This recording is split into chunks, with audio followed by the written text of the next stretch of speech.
Good afternoon, everybody. It's super great to be here. Thank you again to the Dubai Future Forum and Dubai Future Foundation for this fantastic opportunity. This afternoon, we're going to be talking about the intersection of planetary health and human health on our panel, Earth's Checkup. And I have an incredible panel next to me of experts. So my role is going to be minimal. We're going to start with an introduction. So I am Sonalie Figueiras.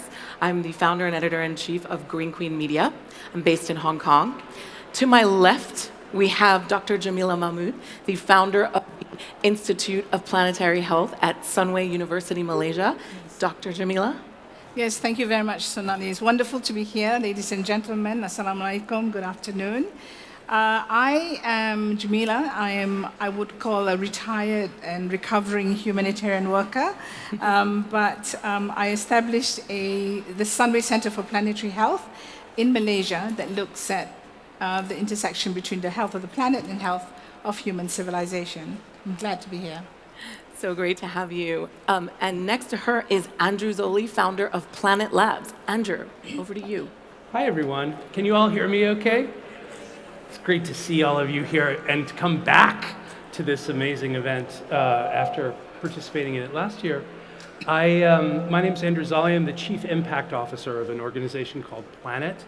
We are probably best known for having built and deployed the largest constellation of Earth-observing satellites in history, which collectively image the entire terrestrial surface of the Earth every day in high resolution. And I do want to say that I don't know if you ever have this experience where you're sitting next to people who are more accomplished than they introduce themselves to be. So I'm just going to take a second to reintroduce Jemilah, who is by far the most incredible person I've ever met. Jemilah, how many babies have you delivered? 15,000. 15,000 babies, okay? So whatever else, right. So when I introduce the work that we do, which is about, it's about space and AI and the biggest data, everyone gets very impressed. But I'm sitting next to a person who's delivered 15,000 babies, so nothing I've ever done has been actually all that interesting. So anyway, I'm excited to have this conversation with you about planetary health today. Thank you, Andrew. I'm glad you double-clicked on Dr. Jamilah's incredible background. And finally, rounding us out, last but not least, is Sheikh Majid Sultan Al-Qassimi, founder of Soma Management Consultancy. Thank you so much. My name is Majid. I spent about 10 years here in government in the UAE, both in Abu Dhabi and in the federal government. Left in 2021 and had started a consultancy advisory on food and water security and sustainability and net zero transition. So those two themes being really the pressing matters that are long view. And it's been an interesting ride because when I have the opportunity to share thoughts with such global leaders, it's a pleasure to be here and thank you for inviting me. Thank you so much. We're going to start with Dr. Jemilah. As we're talking about planetary health today, maybe what you can do is start by helping us understand what is planetary health. Thank you, Sonalie. Before I do that, let me tell you a short story. So as Andrew mentioned, I am an obstetrician and gynecologist, and in year 2000, in my humanitarian experience, I watched on television as a woman in Mozambique had to climb up onto a mango tree to give birth to her daughter as the floodwaters were raging and the Limpopo River had overflown and there were crocodiles below her. As an obstetrician, I think she's probably the best obstetrician in the world because I cannot imagine delivering a baby on a tree because babies do come out very slippery. Then fast forward, in the year 2019, I had the opportunity to go to Mozambique after a terrible flood. At the time, I was working with the International Red Cross, and I was talking to midwives and playing with kids, and I recalled this story of, her name is Rosita, the baby that was born. And to my surprise, the midwife looked at me and smiled, and she said, well, that boy you just played with, his mother just gave birth on a tree. And I said to myself, how is it almost 20 years later, women still don't have access to healthcare facilities. Healthcare facilities are so vulnerable to disasters. And around 2015, that was the time I was like reevaluating my life, right? Was I putting Band-Aid on gaping wounds? In 2015, a group of doctors, scientists came together and said, it's not enough to look at health from the perspectives that we have been looking at. 80% of the determinants of health are outside the health sector. Planetary health emerged after a Lancet Commission founded by the Rockefeller Foundation as a science, but also a movement to remind us and to push us to think differently that the health of human civilization is inextricably linked to the health of the planet. And without which, if the planet doesn't thrive, there's no way human civilization can thrive.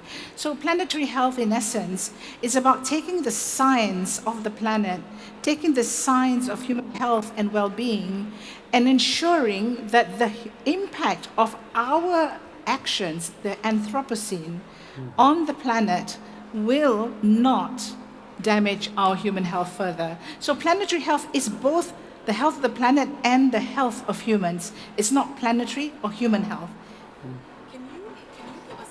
Can you give us a little bit more on that? How exactly does planetary health differ from traditional health paradigms? Yeah. So in traditional health paradigms, you have the concept of maybe One Health that looks at the health of humans in relation to animals and in relation to the environment to some aspect. Planetary health is about systemic shifts that are required.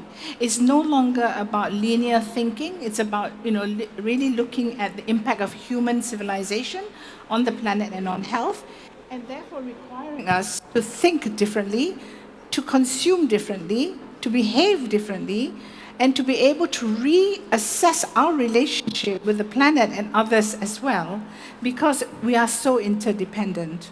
So at its best, I would say, in simple words, planetary health is a silo-busting systemic approach to ensuring that the planet and human civilization will both thrive. Thank you. That's actually the perfect segue to Andrew. I think you have some slides to show us, but what we really want to ask you to give us more details on is, I don't know how many of you are familiar with planetary boundaries. There are, in fact, 9. Can you talk us through a little bit of that and how it... So I really love Jemilah's remark about silo busting. Deeply resilient systems are systems that operate at multiple time scales, multiple geographic scales. We have to connect not just the intimate story that Jemilah just told us about the woman that you were describing, to the kind of forces of change that operate at much larger scales that are become the determinants of public health. So I have the great daily pleasure of working with a lot of literal rocket scientists, people who they say things like, they don't say things like it's not rocket science, they say it's only rocket science. So how many rocket scientists are here? Okay, 1.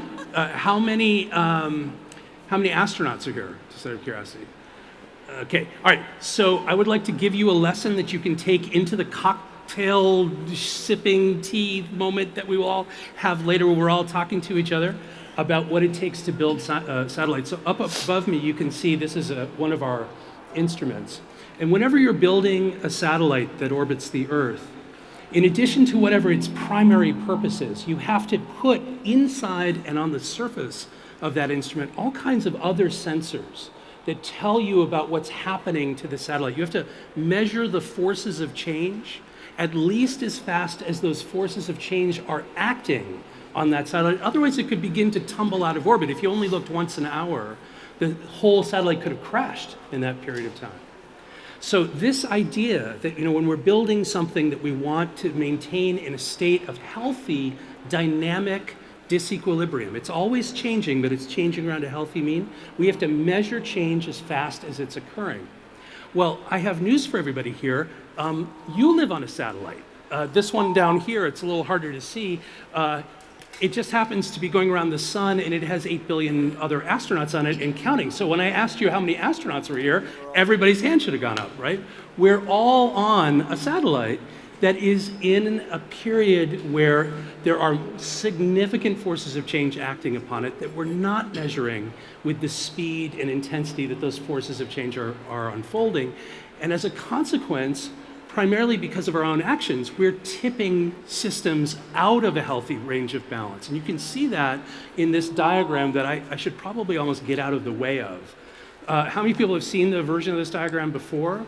I think there's like a couple people. For most of you who have not seen it, these are what are called the 9 planetary boundaries. These are the 9 systems. I'm just going to stand over here so you can actually take a picture of it. This is the active panel. Yeah, so, oops, sorry. So these are the 9 systems a group of planetary scientists have identified that make it possible for civilization to flourish, for all of us to live on this earth. And if those systems are maintained within a set of safe operating conditions, the planet will naturally regenerate and process change in a sort of healthy way. It doesn't mean there won't be disruptions. It means that the elasticity of the Earth system allows us to accommodate these disruptions. But you can see when this 9 planetary boundaries framework was first established, the first time they did it, 2 of the 9 systems were being pushed past the planet's natural regenerative capacity. Today, 6 of the 9 are outside of their healthy parameters.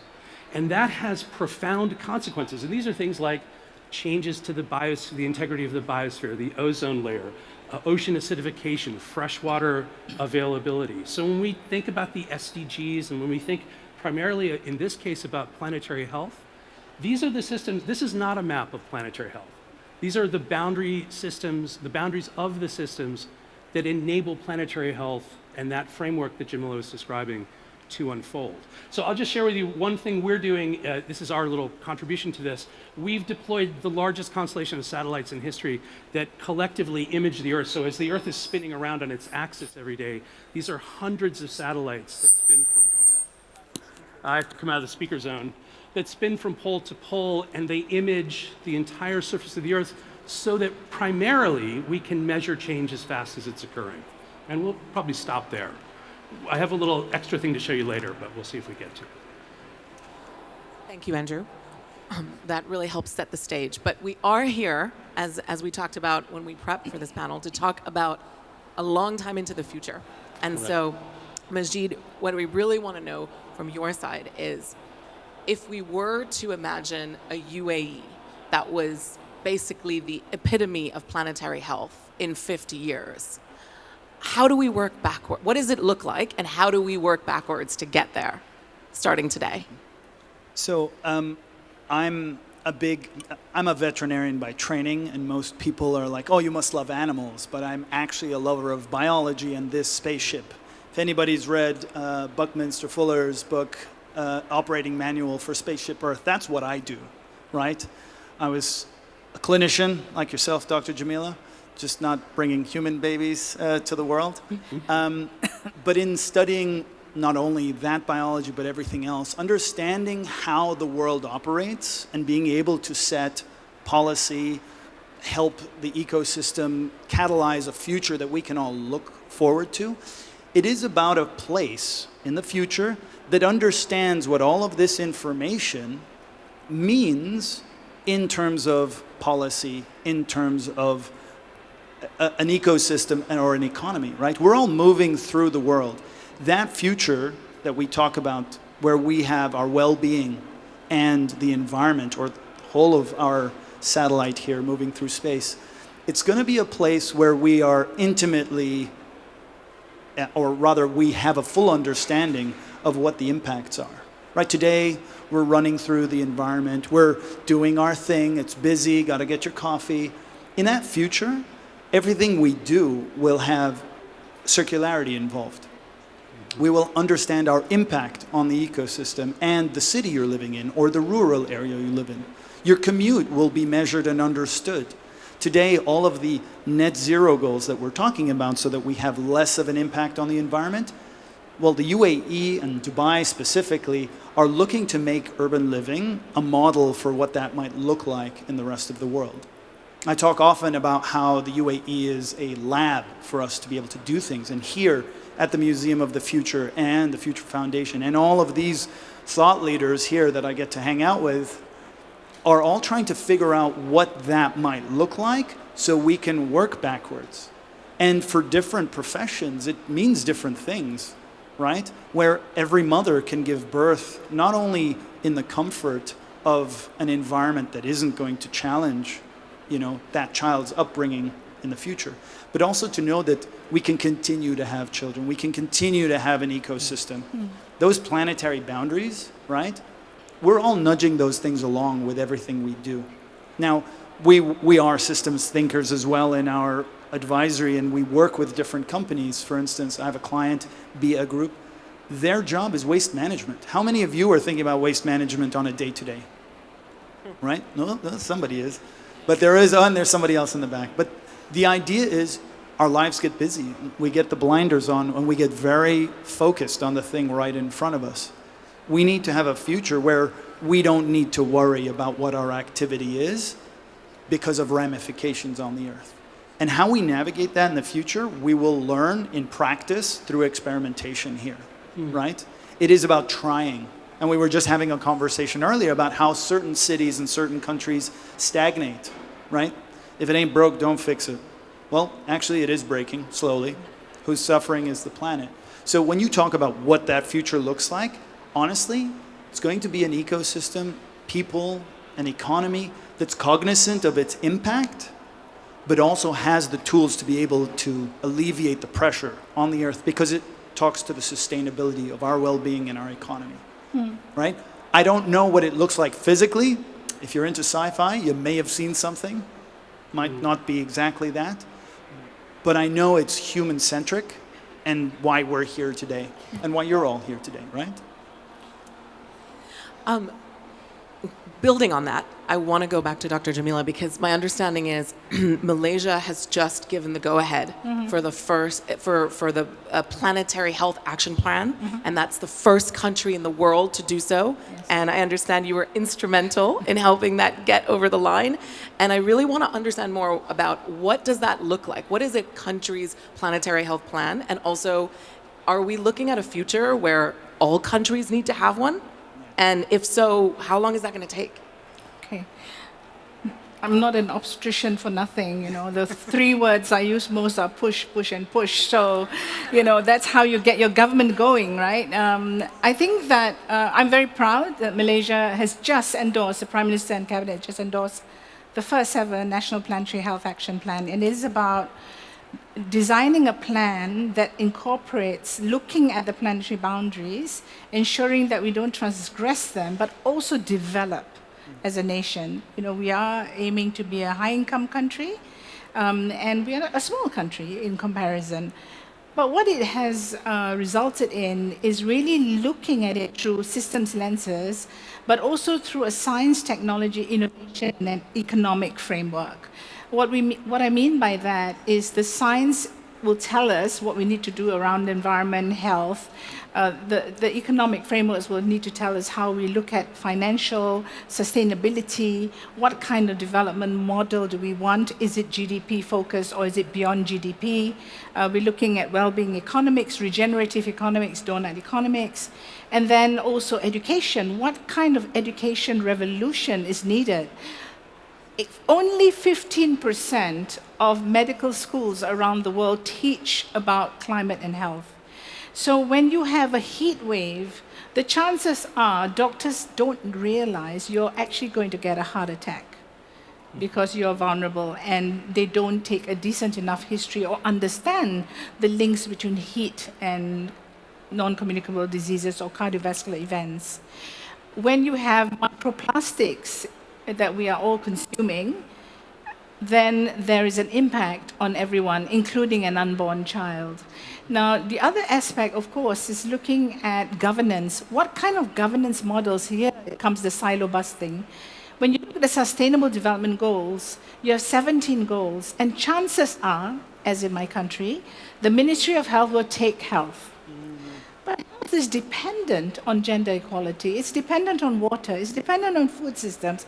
It's dependent on whether climate change happens or not. right? So the whole premise of social equity is the fundamental of planetary health.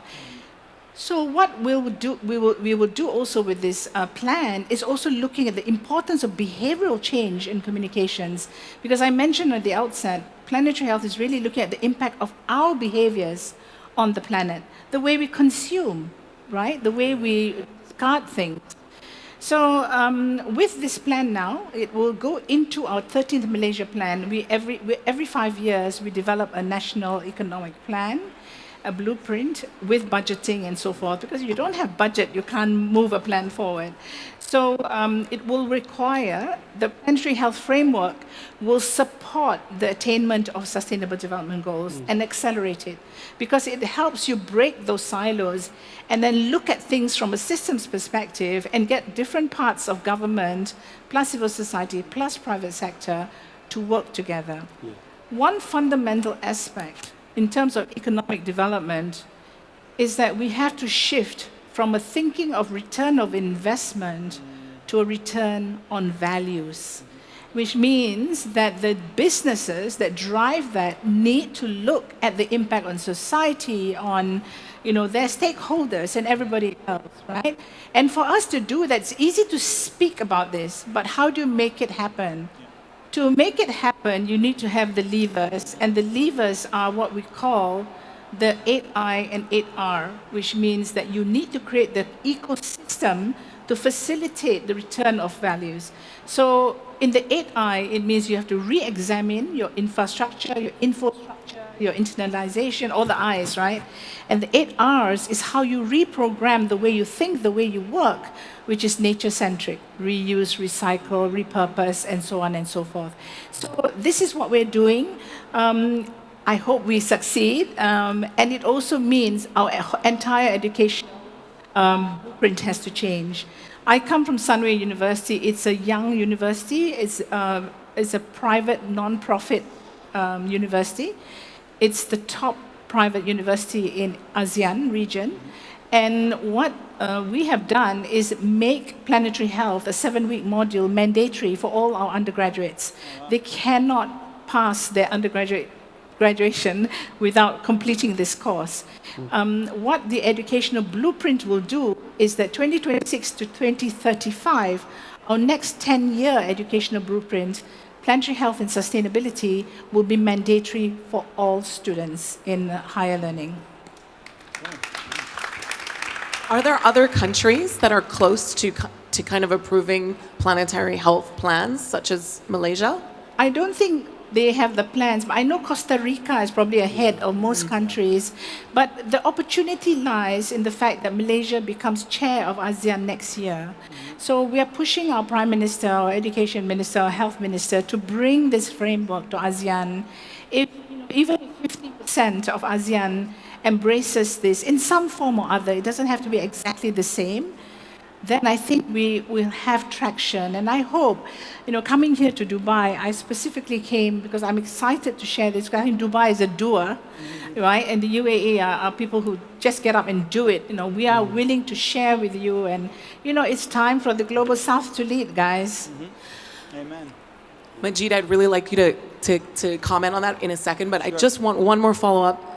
Dr. Jemilah, you mentioned the SDGs. Yeah. We've been talking about SDGs for close to 20 years. Yeah.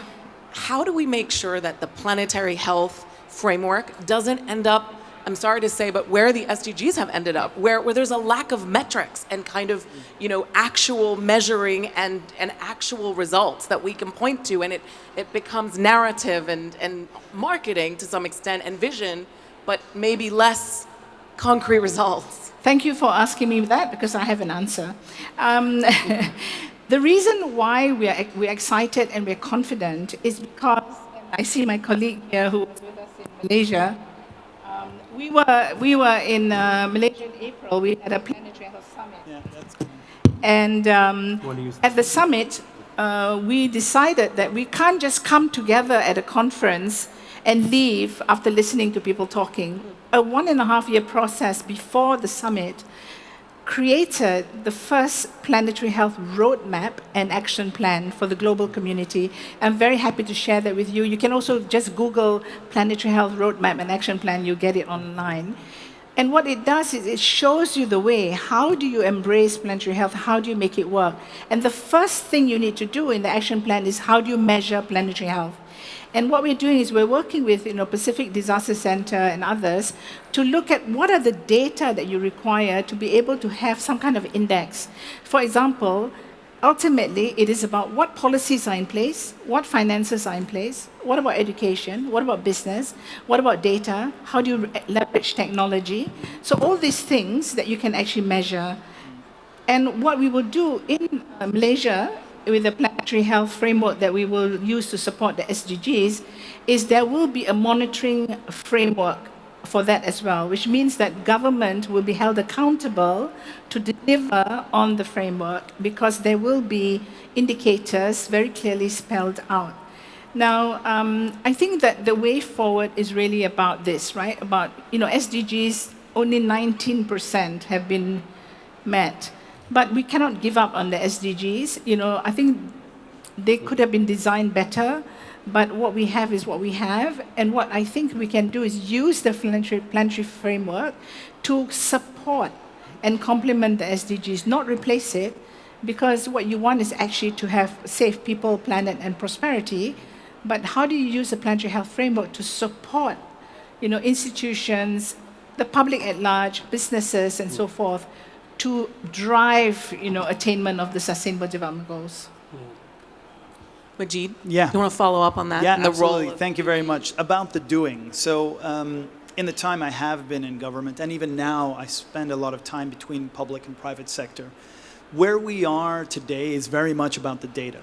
The raison d'être for me to set up Soma Mater was because we couldn't find the data and there was no entity that took it on itself to start collating this. So Soma Mater is trying to assimilate as much data on the GCC, the Middle East, and the wider North Africa as states that have a lot of opportunity to demonstrate and to deliver change. And there is action. It's not that it isn't there. But policymakers, businesses, all have a sort of shot in the dark when it comes to, okay, where is the biggest impact? How can we measure that impact? You're kind of swinging out and hoping you hit something with your programs. Now, in the UAE, the difference that maybe sets us apart from everybody else is that we have executive leadership that everybody turns on a dime for. So you'll have leadership takes it on themselves to say, okay, we need a net zero strategy. This is what happens. We were the first in the Middle East to sign the Paris Agreement because the leadership understood that. And the way that rolls down with our vision documents and strategies, as well as our net zero strategy, is the rollout comes from the federal to the local to the private sector. And we have local champions that take it on as well. I think where we're going to find the friction and the kind of work that Dr. Jemilah is talking about is in the doing of the SMEs, is everybody else, right? I think the challenge with data is also the awareness, is understanding where to start. I do a lot of speaking around net zero transition, and I've been at all sorts of events.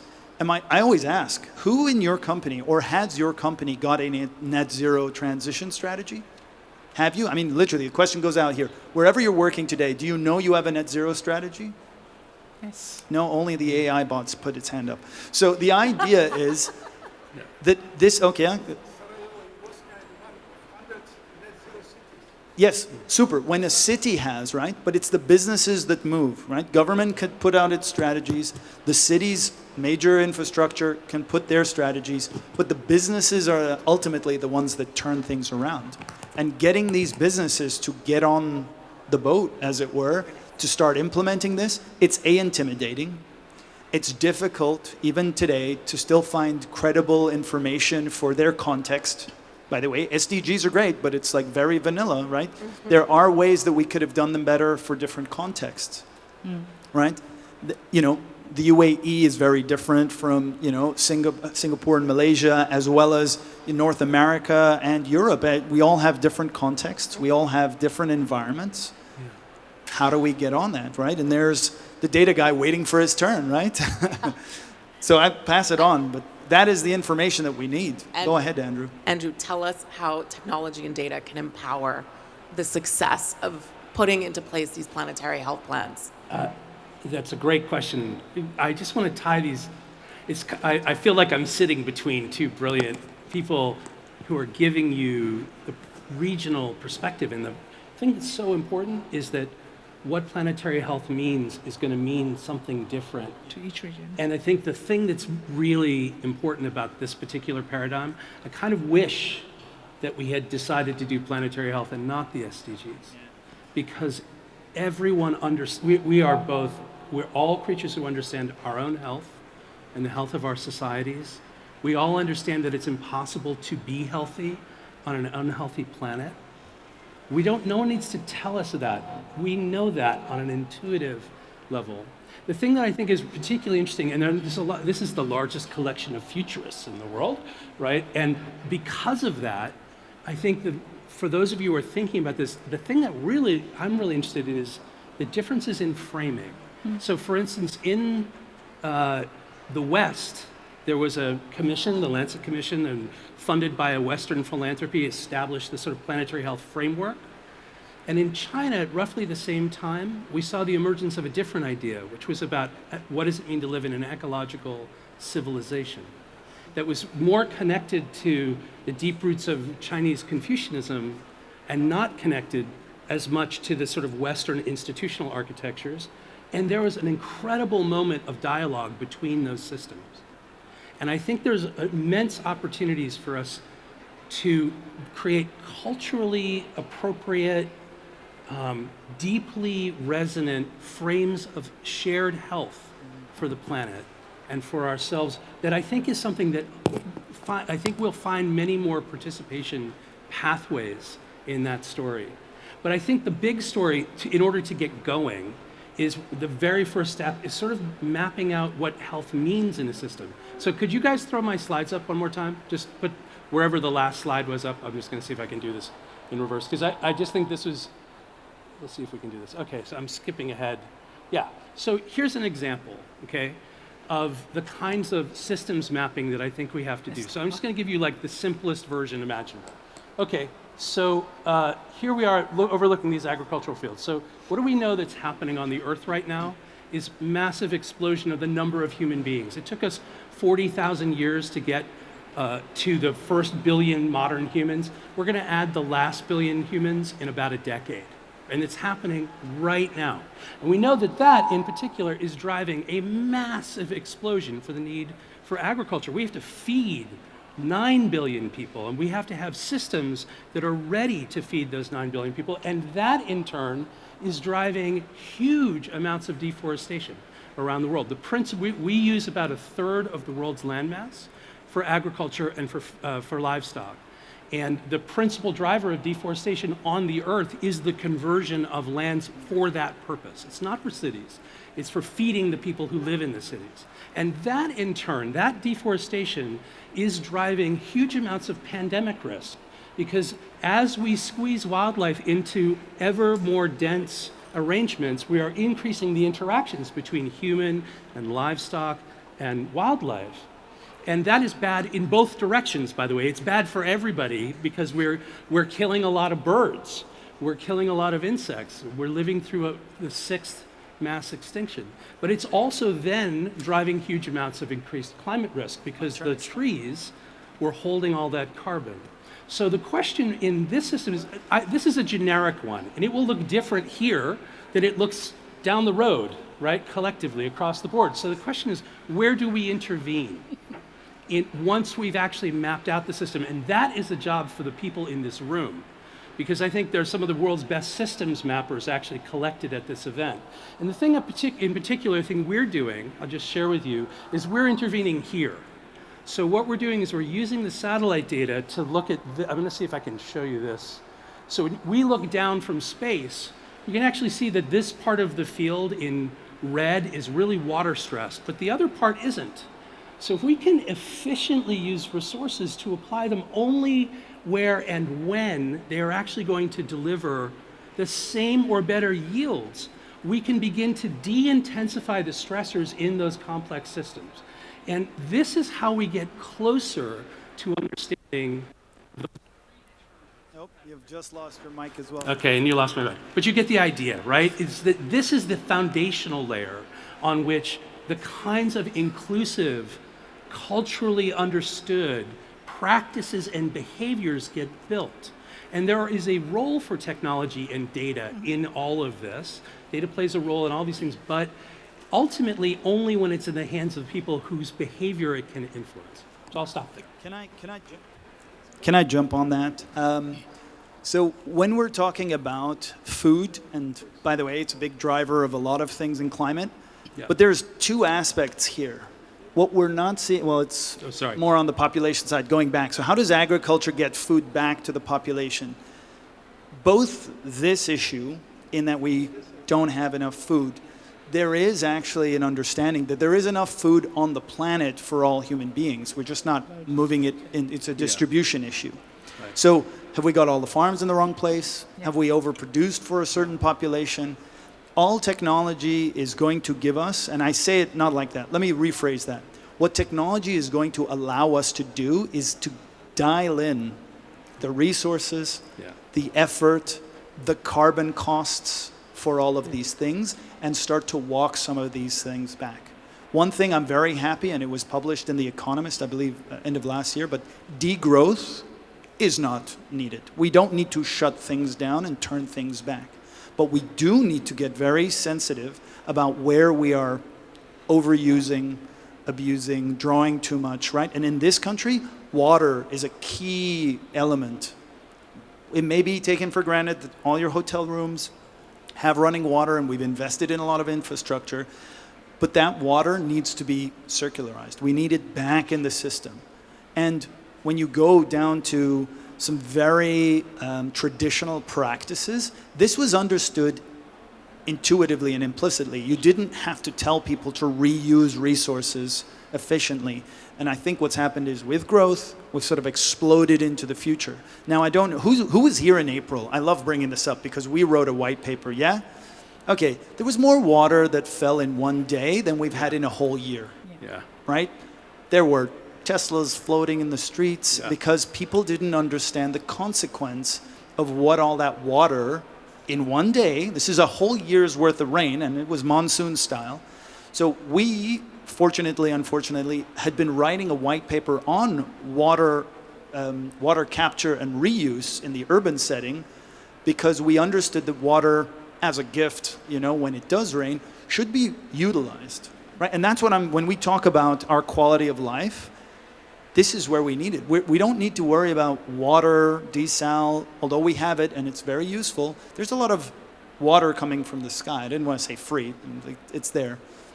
But capturing those resources and making conscious decisions to make it useful, right?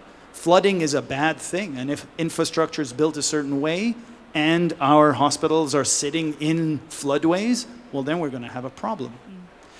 But what technology allows us to do, especially with things like what Planet's doing, is where are the floodways? Where is water moving? Where in the last rains did it stagnate? You know, there are countries that suffer malaria, suffer other zoonotic diseases because of where water stands. And you'd think, well, this is great, we've got water. It can also be a burden and a problem.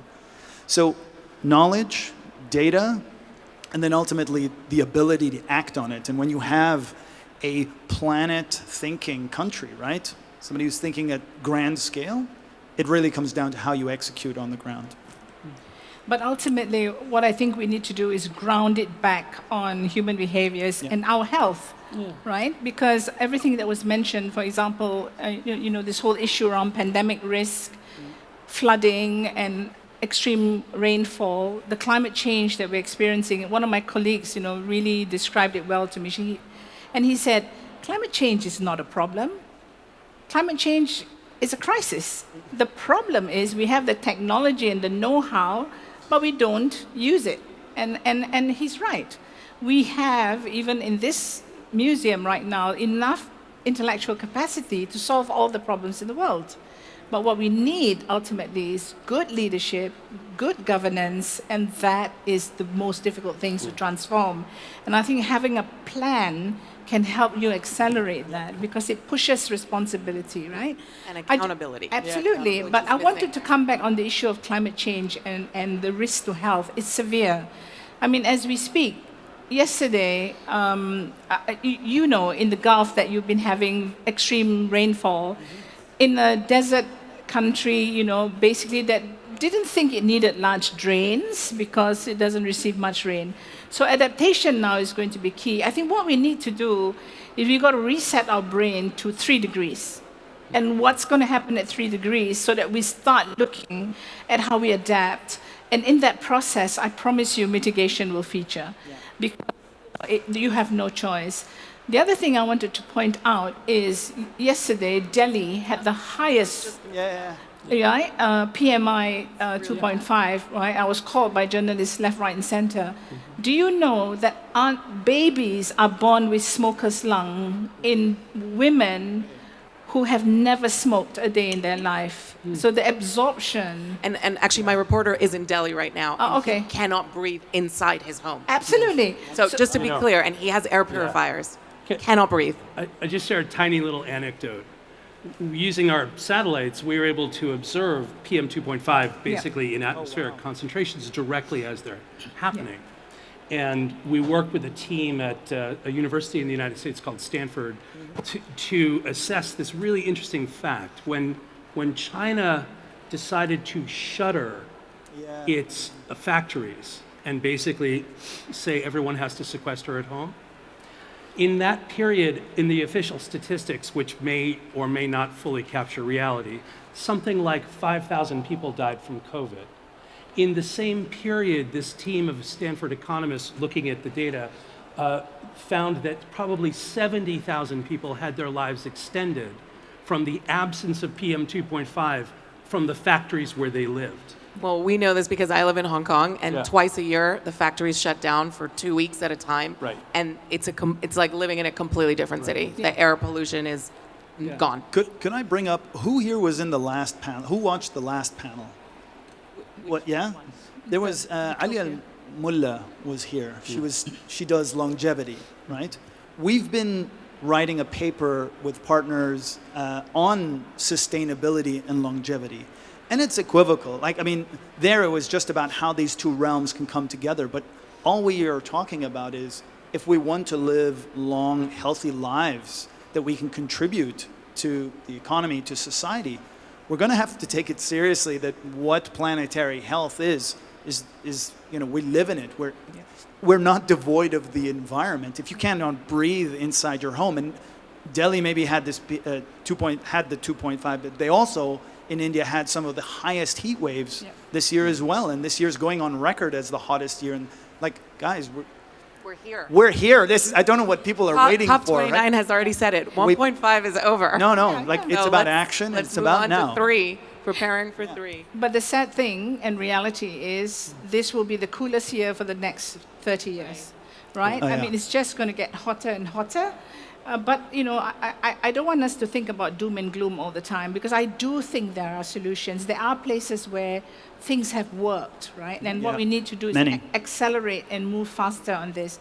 You know, on that note as well, you know, the pattern of disease has changed. You can get dengue now in Texas, right? You know, Lyme 100%. disease is going south. And you know, all these things that are happening because the planet is warming up. But again, you know, Andrew and I had lunch and we were discussing how we can deploy satellite imagery to look at, you know, predictive patterns of, say, dengue outbreaks in my country or other countries, because I think the science is there, and that will then need to translate into good public health communications to, you know, early warning systems and so forth. Yeah. I Last just had one. We are at the end, unfortunately, but please go ahead. Last one, Andrew. The very last thing I wanted to say to you is that sometimes when you look at the Earth and we're thinking about planetary health, it can feel like the film strip of doom, right? You're just watching things move in the wrong direction.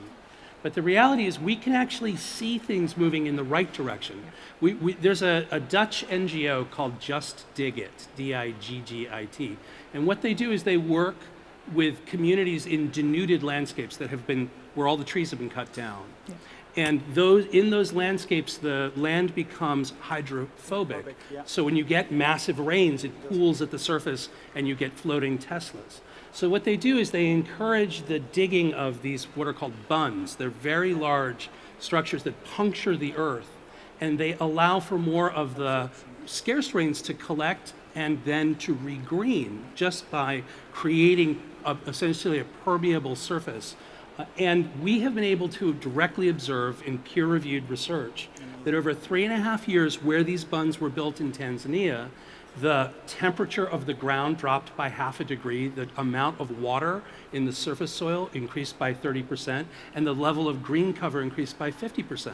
And the reason that's so powerful is that if you can measure it, you can incentivize it, you can pay for it. You can say, in this one area of Malaysia, this aspect of this behavior is something we want to do because we want to encourage an inclusive sense of planetary health. And because we can observe it, we can ensure that it's happening and we can pay for it when it does. So there are all kinds of new structures, I think, that are coming that aren't just about doing the behaviors themselves, but actually encouraging them to occur through the big systems like the movement of capital. Thank you. I'm sorry that that's all we're going to have time for. We've been called time already. And sorry that we haven't had any questions from the audience, but thank you so much, everyone.